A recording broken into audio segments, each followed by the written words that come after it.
बाबा की वजह से परेशान हो। वो ठीक हो जाएंगे, तुम फिक्र मत करो। अगर बाबा को कुछ हो जाता तो मेरा और आयरा का क्या होता? जोया, हम सब तुम्हारे साथ हैं, तुम क्यों परेशान हो रही हो? सॉरी, मैं ना तुम्हें इस वक्त सेल्फिश लग रही हूँ, लेकिन एक यही वजह थी जो असफर से दूर ना करने पर मजबूर करती थी मुझे। जोया, हमेशा तो कोई भी इस दुनिया में जिंदा नहीं रहने वाला।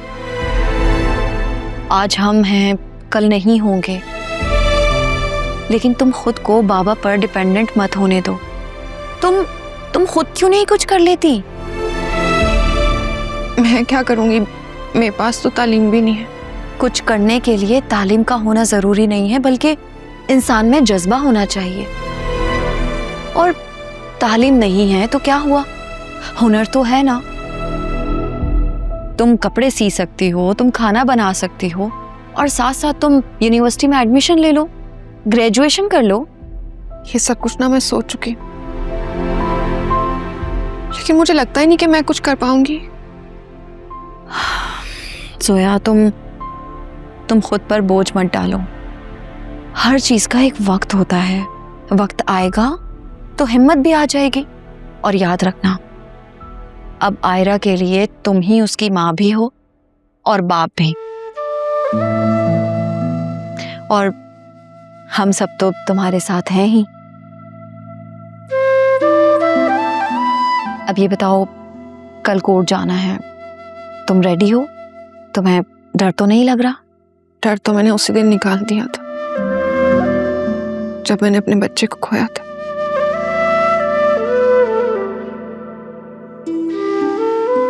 सोया, जो चला गया उसके लिए क्या रोना, लेकिन जो है उस पर ध्यान दो। ठीक कह रही। चलो अब मैं चलती हूँ, काफी लेट हो गया है। मेरी सास को ना मेरी फिक्र होने लग जाएगी। आ जाओ। चलो मैं तुम्हें छोड़ के आती।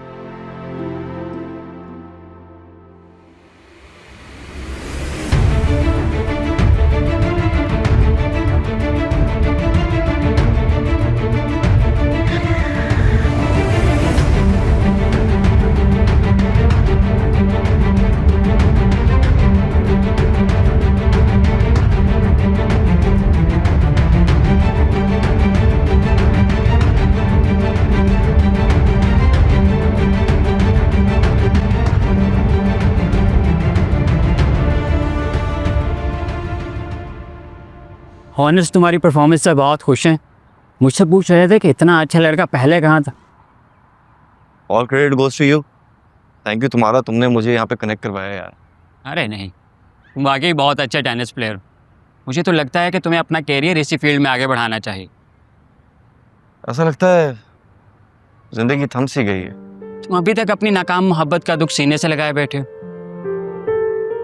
मैंने तुम्हें अपनी स्टोरी सुनाई तो अब तुम हंसोगे, मेरा मजाक उड़ाओगे। मैं तुम्हारी नाकाम मोहब्बत पर नहीं, तुम्हारी मायूसी पर हंस रहा हूँ, तो तुमने खुद तारीफ की हुई है। तुम बताओ फिर क्या करूं? दिल से उसका ख्याल जाता ही नहीं। 2 घड़ी मिलती है, सन्नाटे में बैठता हूँ तो उसका ख्याल आता रहता है। अब दिल में कोई स्विच बटन है नहीं ऑन ऑफ का कि जब उसकी याद है ऑफ कर दूं। समझ में नहीं आता क्या करूं। एक बात कहूँ, बुरा तो नहीं मानोगे। बोलो। तुम अपने दिल के साथ सबसे अच्छा सलूक यही कर सकते हो कि जो जाना चाहते हैं उन्हें जाने दो। ना रोको, ना पीछे पड़ो, और ना उनकी मिन्नतें करो। आई नो दर्द आएगा, आने दो। आहिस्ता आहिस्ता सब ठीक हो जाएगा। पता है, जब हम किसी को मजबूर करना छोड़ देते हैं कि वो हमें पसंद करे या फिर हमारे साथ रहे, तो हमारे दिल में उनके लिए जगह खुद ब खुद बनने शुरू हो जाती है जो दिल से हमारे होते हैं। तो इसलिए जो जाना चाहता है उसे इज्जत के साथ रुखसत करो। बाज़ लोग वापस ना आने के लिए हमारी ज़िंदगी से जाते हैं, और बाज़ इसलिए हमारी ज़िंदगी में आते हैं क्योंकि उन्होंने हमारी ज़िंदगी में आना हो।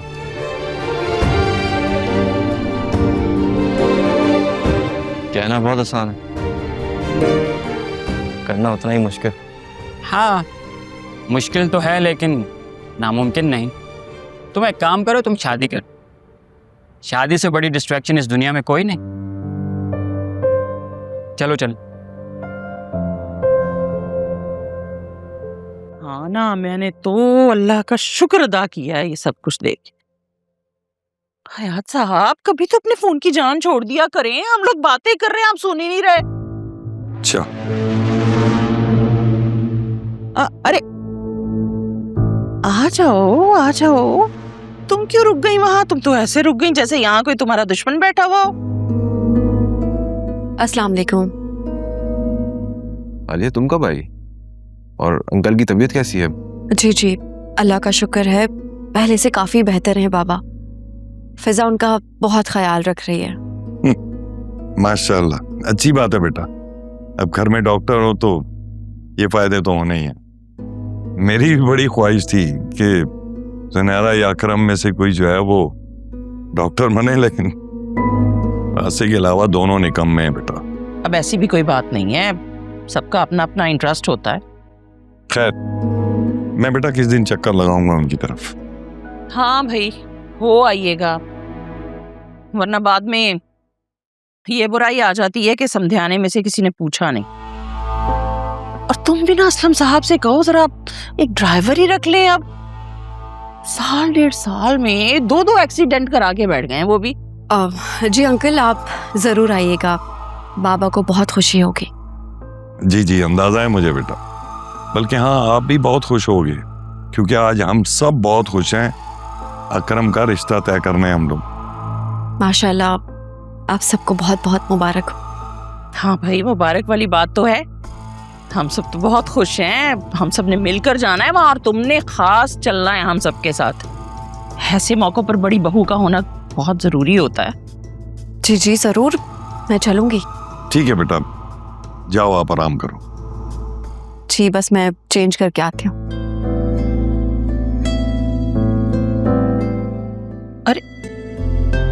ऐसे देखा तुमने? उन्होंने झूठे मुंह कहा जाने को और वो सच्चे मुंह चल दी। मुझे लगता है तुम्हारी बीवी को ना अकरम के रिश्ते वाली बात जरा अच्छी नहीं लगी। वो तो चाहती थी कि मेरे बच्चों की जिंदगी के सारे फैसले अपने हाथ में ले ले, खुद करे, लेकिन मैं ऐसा होने नहीं दूंगी हरगिज़।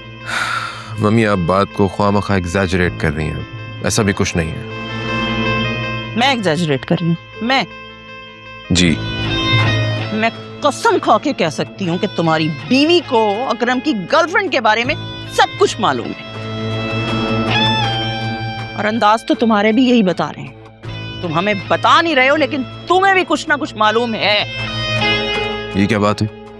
अब मैं कहाँ से बीच में आ गया? सवाल ये पैदा होता है कि ये मौजूद दोबारा कहाँ से आ गया? क्यों थोड़े अरसे बाद, हर थोड़े अरसे बाद ये बहस छिड़ जाती है? माफ कर दो, छोड़ दो। अब तो रिश्ता तय होने जा रहा है करम का। जाओ बेटा, जाओ अपने रूम में आराम करो।